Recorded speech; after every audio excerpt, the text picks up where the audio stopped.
जो स्त्री गौ माता को ऐसी रोटी खिलाती है वो रातों रात करोड़पति कैसे बन जाती है। ऐसे घर में देवी देवता कैसे वास करते हैं।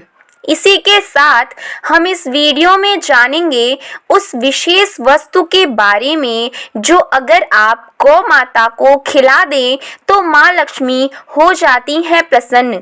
घर में होता है स्थायी रूप से माँ लक्ष्मी का निवास।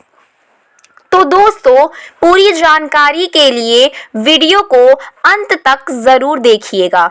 दोस्तों, हिंदू संस्कृति में गाय को एक अत्यंत महत्वपूर्ण और पवित्र प्राणी माना गया है। हमारे शास्त्रों में गाय को माता कहकर संबोधित किया जाता है। समस्त देवी देवता भी गाय का पूजन करते हैं। समुद्र मंथन से उत्पन्न हुई कामधेनु माता समस्त कामनाओं को पूर्ण करने वाली देवी है। इसीलिए हमें गाय को कामधेनु माता मानकर उनकी पूजा करनी चाहिए। इससे हमारी समस्त मनोकामनाएं पूर्ण होती हैं। ऐसी मान्यता है कि गौ माता के शरीर में सभी देवी देवताओं का वास होता है। हमारे सबसे प्राचीन ग्रंथ ऋग्वेद में भी हमें यह बताया गया है कि गौ माता को माँ, बहन या बेटी की तरह मानना चाहिए और इस शांत जीव को कभी भी मारना नहीं चाहिए। हिंदू धर्म में गौ माता की हत्या करना महापाप माना गया है। भगवान श्री कृष्ण कहते हैं, कलयुग में मनुष्य केवल दूध के लिए ही गायों का पालन करेगा। दूध से धन कमाने के लिए वह गाय को अत्यंत कष्ट देगा, जिसके परिणाम स्वरूप इस सृष्टि का अंत हो जाएगा। जो मनुष्य कलयुग में भी गाय की सेवा निस्वार्थ भाव से करेगा वो सुख समृद्धि पाएगा। जो स्त्री पहली रोटी गाय के लिए निकालेगी वह सौभाग्यशाली होगी। जो अपने घर में गौ माता से प्राप्त दूध, दही और घी रखेगा वह सभी रोगों से मुक्त होकर ऐश्वर्यशाली बनेगा। हिंदू धर्म में गौ माता की सेवा को सर्वश्रेष्ठ माना गया है। जो भी व्यक्ति प्रतिदिन किसी न किसी तरह से गौ माता की सेवा करता है वह मृत्यु के पश्चात भगवान श्री कृष्ण की गोलोक धाम में जाता है। गांव हो या शहर, जिनकी इच्छा हो वह लोग अपने तरीके से गौ माता की सेवा कर ही लेते हैं। गांव और छोटे शहरों में जगह की कमी होने के कारण कई लोग अपने घरों में ही गाय का पालन करते हैं, लेकिन शहरों में यह बिल्कुल भी संभव नहीं है। तो लोग गौशाला में जाकर या अपने आसपास की गौ माता को रोटी या चारा खिला देते हैं। गौ माता को माता लक्ष्मी का रूप मानना चाहिए। प्राचीन काल से ही गौ माता की सेवा करने की परंपरा चली आ रही है। आपने पौराणिक कथाओं में अवश्य ही पढ़ा होगा कि ऋषि मुनि अपने आश्रम में गौ माता को पालते थे और उनकी सेवा करना परम कर्तव्य समझते थे। भगवान श्री कृष्ण जी गौ माता को बहुत महत्व देते थे। ये किसी से छिपा नहीं है। आज भी हमारे समाज में गौ माता को उतना ही सम्मान प्राप्त है।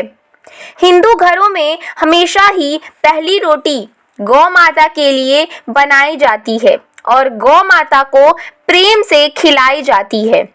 आज हम अत्यंत पूजनीय और सम्मानीय गौ माता के विषय में महत्वपूर्ण बातें आपको बताएंगे। साथ ही ये भी जानेंगे कि गौ माता को कौन सी वस्तुएं खिलानी चाहिए और कौन सी नहीं। सबसे पहली बात, गौ माता बहुत ही शुभ होती है। उनके दर्शन मात्र से ही हमें पुण्य कर्म की प्राप्ति होती है। इसीलिए जिस घर के मुख्य द्वार पर नित्य गौ माता पधारे, ऐसे घर में कभी भी अकाल मृत्यु नहीं होती और ऐसे घर पर कभी भी संकट नहीं आती। दूसरी बात, किसी भी यात्रा के लिए जाते समय अगर हमें गौ माता के दर्शन हो जाएं तो हमें उन्हें नमस्कार करके ही आगे बढ़ना चाहिए, तभी हमारी यात्रा सुखद और सफल होती है। तीसरी बात, ज्योतिष शास्त्र के अनुसार कुंडली में पितृ दोष हो तो अन्य उपाय के साथ साथ गौ माता को प्रतिदिन रोटी और हरी घास खिलाने से लाभ प्राप्त होता है और पितृदोष से मुक्ति मिलती है। अगर इसी तरह कुंडली में शनि की 7.5 या महादशा हो तो हर शनिवार और अमावस्या को काले रंग की गाय को रोटी खिलाने से शनि दोष से मुक्ति मिलती है। चौथी बात, गौमूत्र अत्यंत उपयोगी, पवित्र और स्वास्थ्य की दृष्टि से अत्यंत हितकारी होता है। आध्यात्मिक दृष्टि से गौमूत्र का बहुत ही अधिक महत्व होता है। साथ ही वैज्ञानिक और स्वास्थ्य की दृष्टि से भी इसे लाभकारी माना गया है। गौमूत्र में बहुत से खनिज पदार्थ और स्वास्थ्यवर्धक तत्व होते हैं जो हमारे शरीर की शुद्धि करते हैं और बहुत से रोगों से हमारी रक्षा करते हैं। गौमूत्र का छिड़काव करने से वातावरण में शुद्धता और पवित्रता व्याप्त हो जाती है, इसीलिए घर में प्रतिदिन गौमूत्र छिड़कना चाहिए। आइए अब जान लेते हैं कि हमें गौ माता को कौन सी चीजें नहीं खिलानी चाहिए और कौन सी खिलानी चाहिए। पहली बात, अपने द्वार पर आई गौ माता को कभी भी बिना रोटी खिलाए जाने ना दें। गौ माता को रोटी खिलाने से हमें बहुत पुण्य मिलता है। दूसरी बात, गौ माता को कभी भी बासी और सड़ा गला खाना या फिर बासी या सड़ी गली रोटी भूल से भी नहीं खिलानी चाहिए। जो भी व्यक्ति गौ माता को बासी या सड़ी गली रोटी खिलाता है, ऐसे व्यक्ति से माँ लक्ष्मी के साथ साथ अन्य देवी देवता भी क्रोधित हो जाते हैं। भूख लगने पर मजबूरी में गौ माता उस अन्न का सेवन कर लेती है, लेकिन इसका पाप हमें लगता है। गौ माता एक शुद्ध, पवित्र और दिव्य प्राणी है।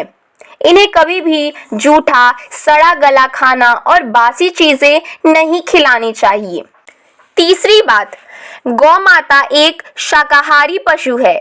गौ माता में समस्त देवी देवताओं का वास है, इसीलिए कभी भी गौ माता को जबरदस्ती मांसाहार, अंडे इत्यादि जैसी चीजें खिलाने की कोशिश नहीं करनी चाहिए। ऐसा करने से हमें पाप लगता है।